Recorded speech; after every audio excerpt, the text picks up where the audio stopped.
How's it going, guys? It's Mr. Lone Wolf, and today I'll explain during the video kind of how I ended up in this situation, but yeah, I'm going to sort of put these two head to head. There's a delivery contest on Albany River called like Express Fuel Delivery or something that worked out as a pretty nice kind of chance to put these two head to head. Just before I do though, I just thought I'd kind of line them up next to each other, pan the camera around and sort of have a rough overview of like what's different about them and everything. Overall, they roughly sit about the same height. I would say the Zikz 605R has got a tiny advantage. You can see its bumper overall does sit a tiny bit higher, and obviously its front axle is like nearer the front, so as far as like catching the nose, the 612H is going to be way worse for that. Overall height as well, if you look at the loafs, they're pretty similar in height and the roof racks. This Zikz 612H, you can see like the snorkel, the grey things in between like the two windows of the cab, versus the snorkels on this Zikz 605R sit kind of between the cab and the roof rack. There's like a little gap in there, so again the Zikz 605R's definitely got the edge. If you're going into deep water, I think the 605R would just have it by a smidgen. Yeah, and again, like I say, overall, the loafs on the roof and that, by the time they're on the roof rack, they're very close, but I would say the Zikz has got an extra inch or two. That's what she said. Yeah, the chassis-wise, funny enough, it's sort of like the third axle on the 612 and the last axle on the 605 kind of line up, and when you read in the description, it basically says like I think the 605 came first, and then they built the 612. And it's almost like they've removed the third axle. They have spaced out the first two axles, but then they've just put extra chassis on the back of the 612, and then it's effectively like the fourth axle there instead. And obviously that helps. You can get like the sideboard and everything. The Zikz 605R's got like an overhang on the sideboard, whereas this 612 can also have a crane which goes to the back of the truck, which is unique as far as like in-game trucks go. I'm going to skip to the delivery contest, but I just left this little bit of footage in to show you what they're like as a road train. Not rapid, it definitely slows the 612 down a bit like when you're in a road train. Not a crazy amount though. If it kept that pace along dirt roads, it wouldn't be too bad. And this is just a bit of footage to show you. This was like the turning circle. I did steer a bit late there. I probably could have steered a bit earlier, but just as far as like coming out the petrol station and steering, how wide it went. And when I start this mission as well, here's the delivery contest. You can drive through it and activate it as you go in, and I can also drive by, like grab the two fuel I need whilst I'm travelling, but for the sakes of it, I'm just going to set them both up, already the cargo in it. That was just a quick as well comparison to show you by the difference. Like the Zikz 605R now feels like it's got a turning circle of, yeah, like a rabbit. But yeah, like I say, I've got them both set up. I've moved them back a little bit just so they can have a little run up. They've both got their fuel in it, so I don't have to risk cocking it up when I go through the fuel station. And overall, the route is you activate the mission obviously there, Express Fuel Delivery, and then drive down past the garage. You've got to go to the bottom right hand corner and deliver like one lot of fuel there, which is a bit awkward, particularly for the 612, because you've either got to turn around or whatever. I'll show you how I dealt with that one. And then along the bottom of the map and over into the bottom left corner, this gold mine or whatever the hell it's supposed to be, and drop the second one off. And the times, you need 1140 or less than to get a gold, and then between 1140 and 1240 I think is silver, and then anything over that is bronze. Obviously I'm well aware that these trucks are slower generally speaking than like the fastest trucks in the game, but it was actually working out to be quite a nice contest to do, really, because there was actually a little element of like, if you cock a few things up you will miss the gold time, etc. So it was yeah, it was a little bit more sort of like closeness involved. If I just got the most rapid truck in the game, yeah, it'd kind of make it with room to spare. I edited out from like just the driving back there, just because it was along the road and it just saves a bit of time. But the other reason I did is obviously because I'm doing them head to head, it was better to tell like when this Zikz, when its tyres started touching the mud, so I left the road and hit this dirt road. It was about 125, because conveniently there's like a clock in the top right corner for this contest. And yeah, just editing the footage, like when you're just watching them drive along the road from that fuel station back to the garage, really, you can't really tell any difference. But when I just edited it to where I'm already next to the garage and I'm going onto that dirt road, yeah, you can kind of tell, you know, if there's any difference in the times. it sort of just shows up a bit better. And yeah, it was also just to kind of shorten the video a little bit, because I think I just probably saved like a minute odd with each run. And then yeah, now once we got onto the mud, this thing, obviously this has got 6 gears, and I have checked, I even like equipped the stock gearbox and then back to the advanced special on the Zikz 605R just to see if they'd possibly added the 6-speed version to that, which they haven't, so it is unique to this. I find overall, and I'm not saying this is like a bad thing, but I'm not really sure if this does gain top speed with like if they've added an extra gear on top. I think what they might have done is just spaced out the 5 ratios into 6, if that makes sense, which maybe it's because like this is a fatter, heavier truck, it just sort of helps to have shorter gears but more of them to get up to the same top speed, which yeah, if that's the case, it is what it is. One thing I sort of noticed with this, with the revs, particularly when it does jump into 6, you can hear it makes a lot of noise, which is good, generally speaking. But it has like almost a different engine note for the first second or two when it goes into 6th gear, and probably 5th and that as well. You can hear it like that, and if you get caught out during that little first second, it doesn't like it. You sort of, you're probably best off mashing L1 and just jumping back down a gear, otherwise it'll kind of stall itself sometimes. Yeah, driving into here, this is where you got to drop the first fuel off, and I tried this mission yesterday. I'll get into that in a minute, but long story short, it's way better, I reckon, just to drive in there, hit the box, drop the fuel off, and then reverse out of there.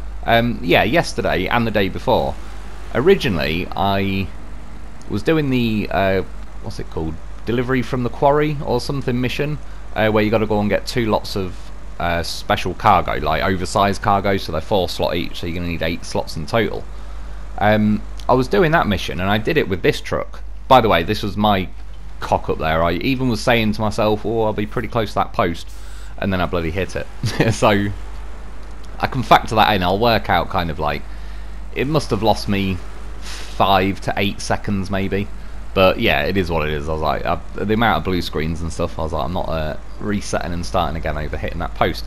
Yeah, I was doing the quarry contract even, and in the end, to be honest, I just wasn't really happy with the way I did it and all the rest of it. I was just like, I don't know, in the end, I got to the quarry.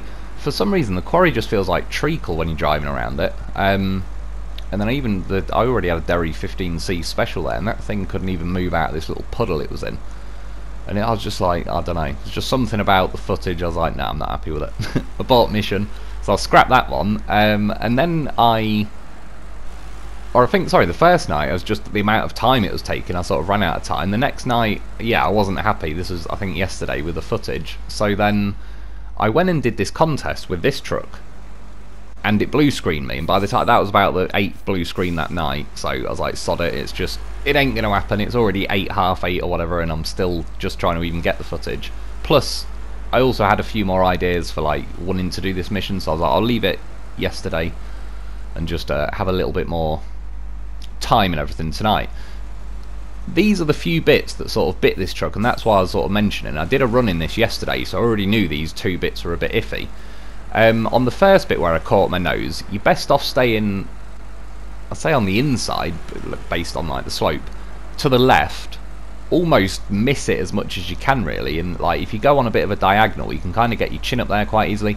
That next bit, the dip I just went down, it's not really the dip. Although you do scuff your nose, you don't really get stuck. There's just 2 trees that are lying across there.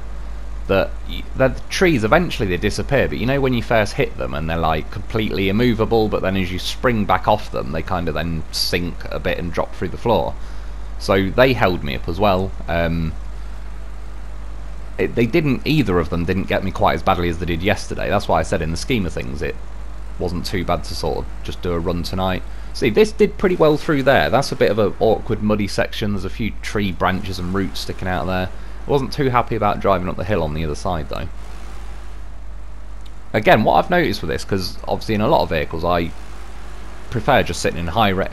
Most vehicles have got high range, but in this advanced special gear box I probably do sit in auto more, but particularly with this one having 6 gears and the fact that the high gear is pretty terrible, to be fair, you do pay attention quite a lot more to the auto, and I actually find this quite nice. It feels as close as I'm probably going to get to a manual gearbox, as in it's obviously going up through the gears itself, but once I'm setting off in and it's in first, second gear, I can press L1 and make it jump up to say 4th or 5th. So it's kind of manual, at least I can up it, and then quite often it gets itself into 6 and it's ticking along quite nicely. But obviously if you scuff your bumper, or you lose a bit of power, you hear the engine note change, and you've almost got a second or so to decide what you want to do. Long story short, I just click L1 and it often just drops itself back down into 5th or 4th, doesn't then stall and completely jump back to first, and you can tick along as normal. So yeah, it's obviously not like completely manual, but the fact that the auto section of the gearbox is like the most usable by far, and the fact that you can kind of dictate what it does a little bit by keep pressing L1 and keeping it in like what is supposed to be the best gear for whatever you're doing. Yeah, it does actually, it feels quite nice. It feels like you've actually got some input in what's going on a little bit more, and especially recently with a lot of gearboxes it just auto forces them to sit in first gear and stuff. Yeah, scuff me chin on a couple of rocks there. Once you get going though, overall I do like the pace of this.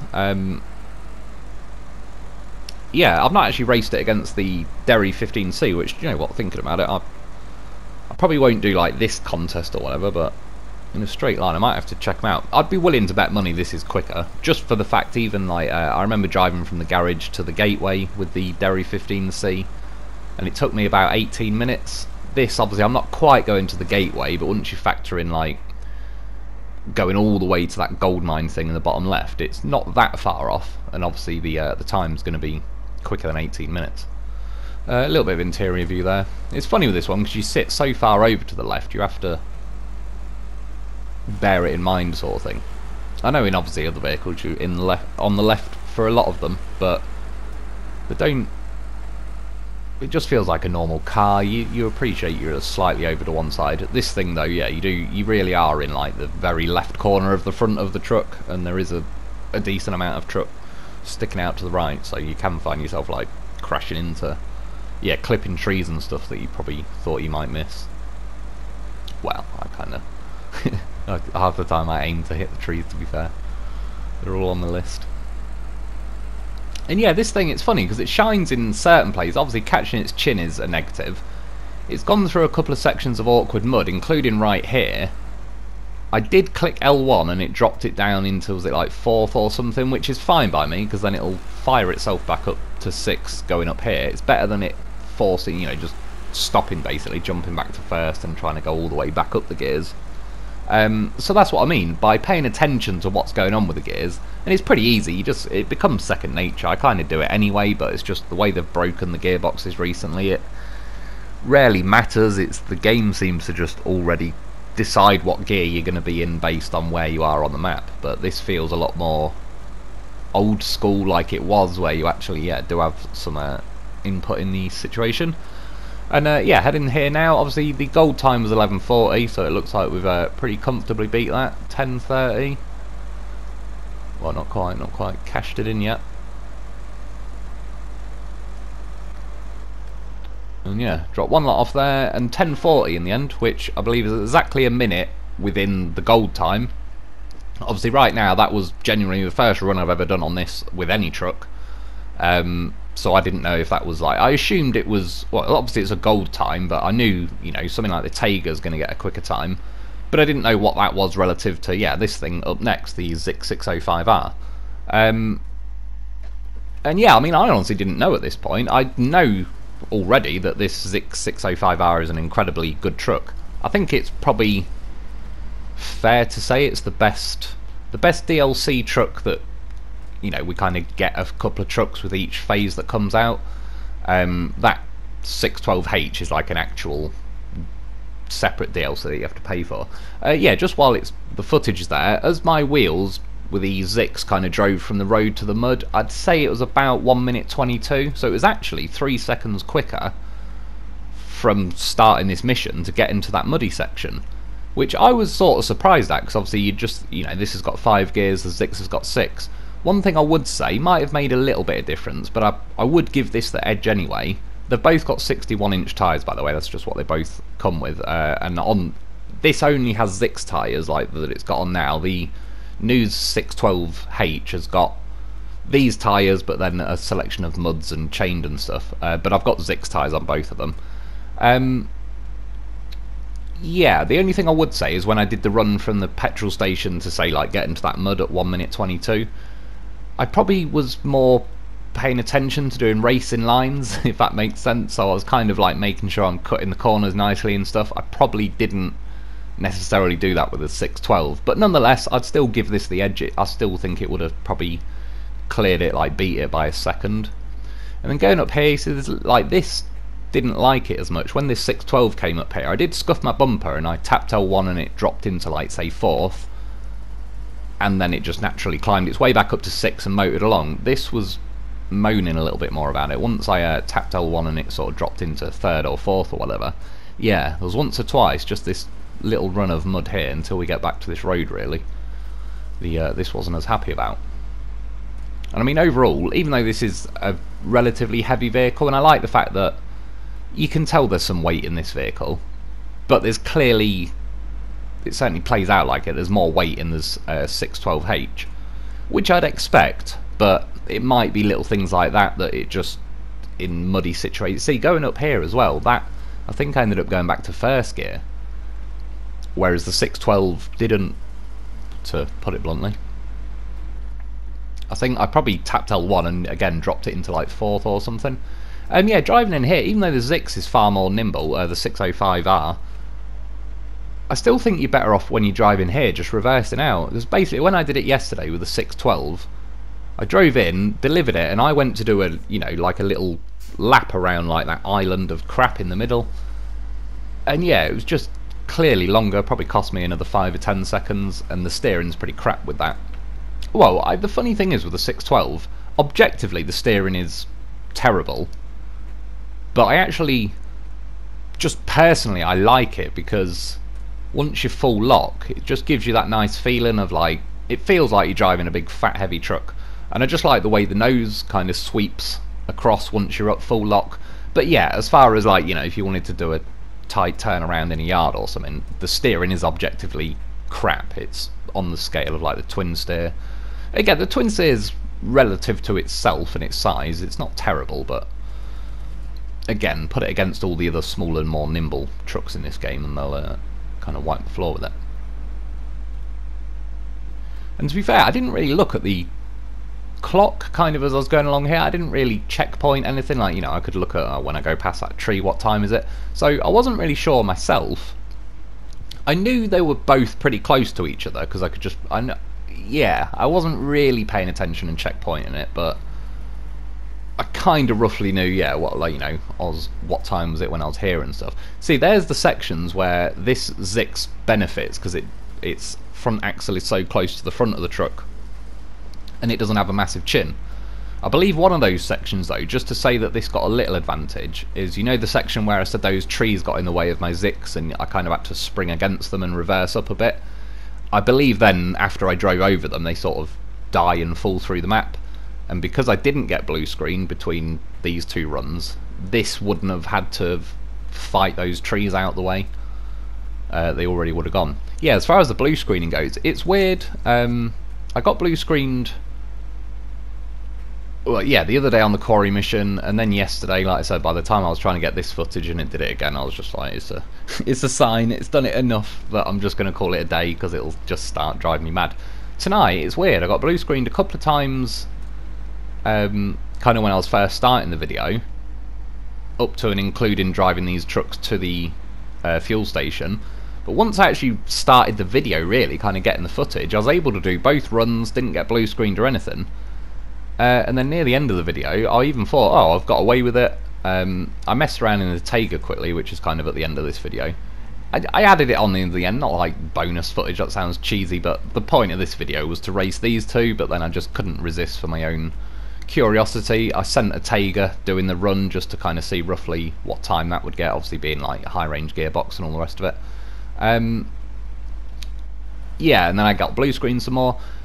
Just to sort of mention, because some people have said in the comments, you know, you might have a corrupted save file and try initializing your PlayStation and all that.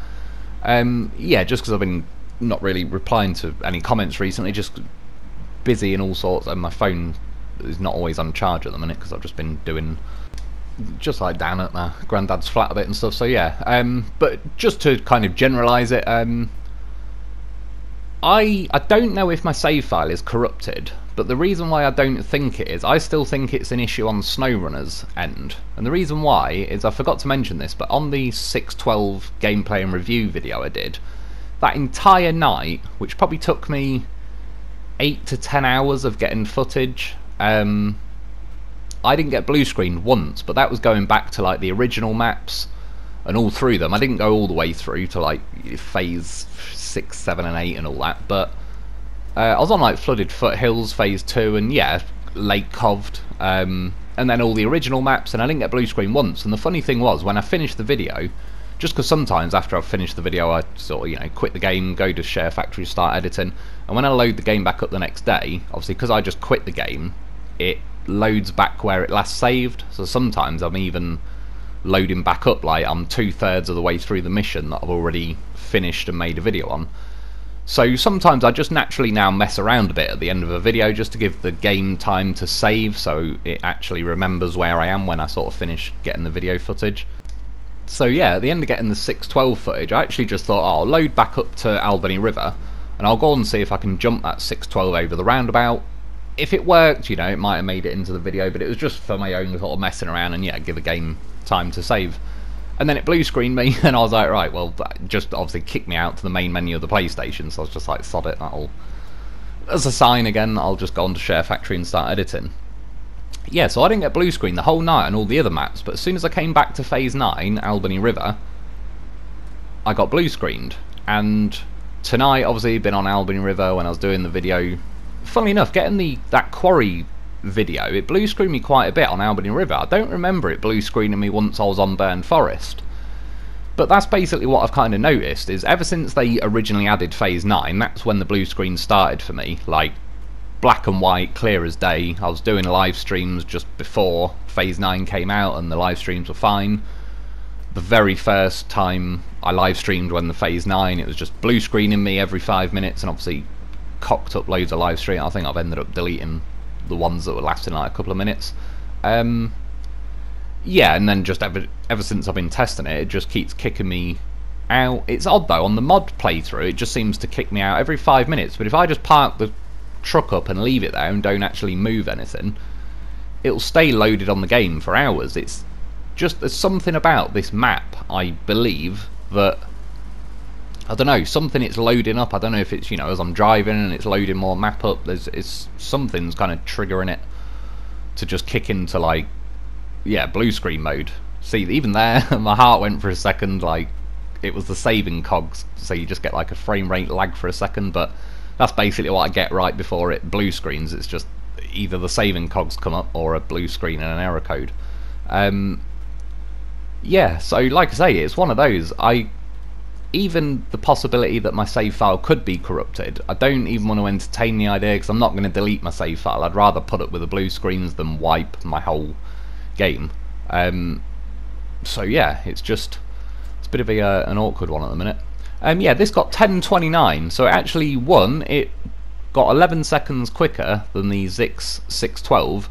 A couple of things I would say though, obviously in the 612 I crashed into that telegraph pole, which must have cost me a good, I think I hit it twice technically because I didn't even steer enough, so it must have cost me a good, you know, 5 to 8 seconds. And then as well, like, I had to push the trees out of the way. I would say, I'm still going to say, like, the Zikz 605R won this. I do believe it'd have the edge, but I also believe I could get a slightly cleaner run in the 612. Probably in both of them, really. That's the thing with this video. This is why I sort of often hesitate to make these sort of videos, because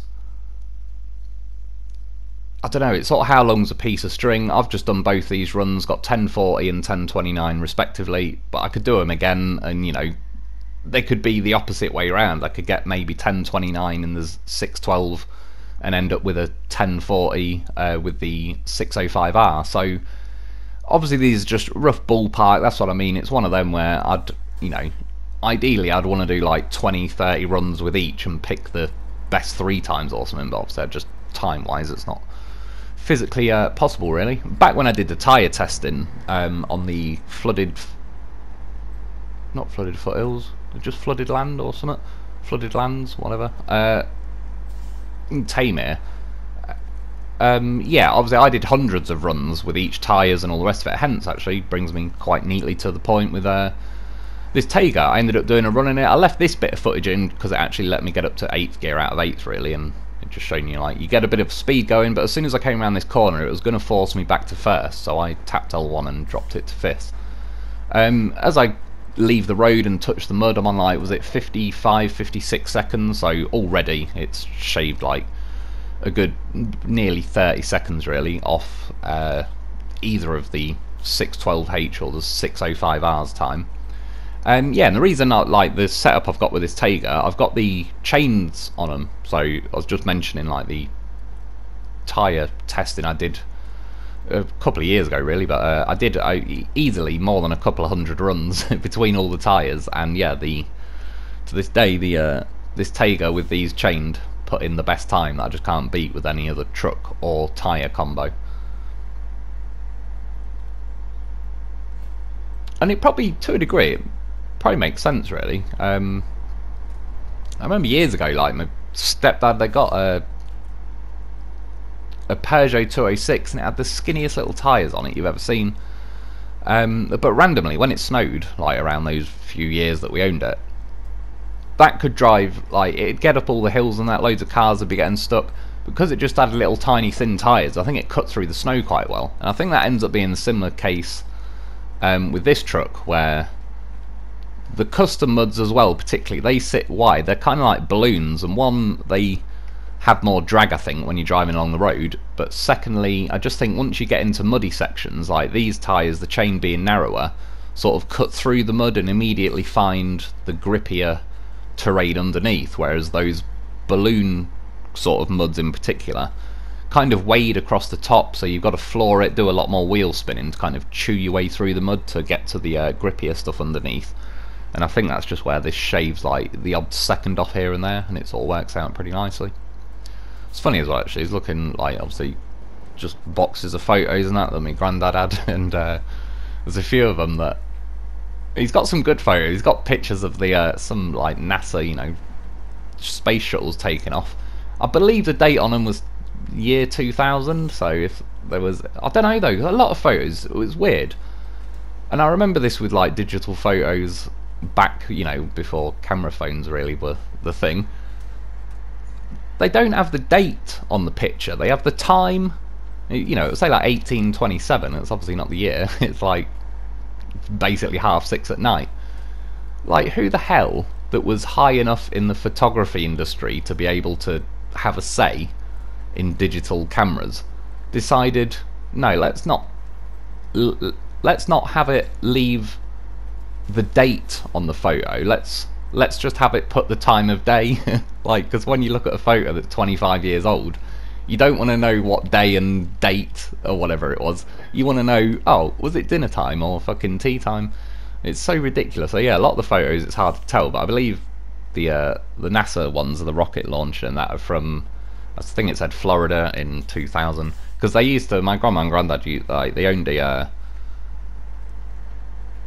what was it called? It's not like a caravan, it's like a bigger than that, a big chalet sort of thing going on in, where was it, Florida? Well, it's definitely Florida, Orlando, Florida, and yeah, but he liked the space shuttle launches. Yeah, going through some of the photos, it was funny. One of them I found was, I've said years ago we owned a Lada, and you could only really see the front of it, but yeah, there's a picture of the old Lada, the beast, before it I think got scrapped. And funnily enough as well, I even found a picture of my dad when I was like a baby, so someone got in early with that one. So got a picture of him before he nipped out for bread in '89. Yeah, so yeah, it was pretty funny going through some of the photos, to be honest. A lot as well from when we were like kids, the older, yeah, just where we used to live. Just some funny ones. There's one like with us all lined up, my brother Adam's smiling like mad, which he always did in photos. I'm pulling some stupid face, which I did. I was rarely in photos. I don't like photos taken of me. I'm usually the one like, yeah, I'll take the photo, so then I'm behind the camera and I don't have to be in it. And then yeah, Dave's pointing a gun at the camera, which I don't know why, but pretty stands to reason. Yeah, to now as well, this truck, we're already, what is it, 5 minutes 20? You got it, those rocks there are sort of perfectly spaced. You get good air on the first ones, but you kind of perfectly nosedive onto the second ones, which eat a few seconds. I mean, yeah, this thing's definitely putting in a much quicker time. I will say as well, it'll explain better in a minute, but if I turned off to the left now, there is a road you can, like, well, up the cliff edges you can sort of cut up, and it's where you go to get the watchtower, but you can actually carry on past it, and there is a way. It's a pretty narrow road, but you can come out at the gold mine that I'm basically heading to now, and you'll see why. I can't really say yet if it's a quicker way or not, but it might be, but it's definitely a lot riskier. I quite like as well, every time I've been this way before, I always think, oh, I could just cut that corner, but I never really remember until the last second, or I've put like a waypoint right on the corner, which then I just want to drive through it so it doesn't like stop highlighting the next waypoints and all that. But yeah, cutting that corner is actually pretty handy.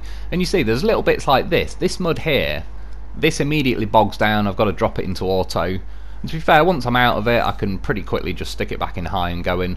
But the 612 particularly, and I believe even the 605, dropped it down a bit, but you know, both those trucks drove through that mud a lot more confidently. These lighter trucks they're not heavy enough to like punch their way through that sort of mud, whereas yeah, these are like the bigger trucks are, and that's what I quite like it. I mean, this game is, yeah, generally it's more of a chance to drive big mad crazy trucks that you don't normally get to play in other games, so it's nice to see them add in stuff like, yeah, the 612, and like I say, the fact that it was the like OG beast from MudRunner. Yeah, this thing posted, it was 7-Eleven, that was it, I remember. It's like the name of some American convenience store type thing. But yeah, by the way, I could have got a much cleaner time. There was like a bit of wood I got stuck on near the end and all sorts. I reckon I could get sub 7 minutes, but this was just not too long ago. I was just running out of time tonight really to actually do stuff and get footage, and then I got blue screened because I was trying to cut through this little potential shortcut I was just mentioning. I drove the opposite way, so I drove from like that gold mine basically down to here, and then it blue screened. I was going to like recover my vehicle and give it a go. Because it blue screened though, when I loaded the game back up, I was already halfway through this contest, which worked out quite conveniently. Edit that bit out. There's a tree under there. It's such a dick move of them to do. So it caught the whole truck, which wasted that time. But yeah, once you go up here, obviously this is, like I said, when I originally explored the map, I came up here to search the watchtower. I knew now, I was like, oh, I should have more left-hand steering. I didn't apply enough. Fired a panic winch out, but yeah, we rolled. But you can sort of see, if you followed that road up, you will actually pop out of the gold mine, and I don't really... Feels like it would be quicker, but then now when I actually look on the map and I'm drawing this line, you can see how awkward it is. It won't even let me put a dot there. It keeps jumping back to my truck for some weird reason. Yeah, you come up here and you don't cut that way. You actually go through that little water patch, which, yeah, there. And then you'll pop out, for me, next to my step deck trailer there. It's clearly shorter, but then if you actually look on the map, you've only got to follow the road along and loop round, so I don't know, there might be more testing with this. But yeah, that's it for today. Overall, they're actually pretty similar vehicles, and I think it's cool. It's just like a different iteration of the 605R. I wouldn't say it's better. If anything, I'd say this 605R still has the edge, but yeah, it's just a bigger, fatter, it's like it's been stung by a bee and swollen up, and it's quite fun. It fits in nicely with the game, really. So yeah, that's about it for today, though. I hope you've enjoyed. I hope that helps. Thanks for watching. Thanks to our Patreon members. Get yourself a loaf because it's goddamn professional. And I'll be back soon.